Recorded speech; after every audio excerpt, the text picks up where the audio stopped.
കേരളത്തിലെ മലയാള പദത്തിലെ പാവപ്പെട്ട എന്ന പ്രയോഗം ഉണ്ടാവില്ല. അതാ മനസ്സിലായോ പറഞ്ഞത്? ഇപ്പം നമ്മൾ സ്ഥിരം പറഞ്ഞുകൊണ്ടിരിക്കുന്നില്ലേ പാവപ്പെട്ട പാവപ്പെട്ട പാവപ്പെട്ട.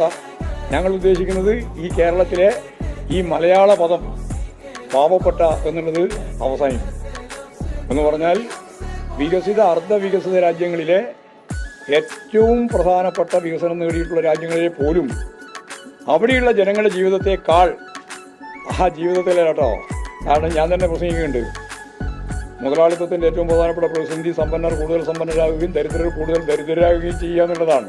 അപ്പോൾ മുതലാളിത്ത സമൂഹത്തിൽ അതാണ്.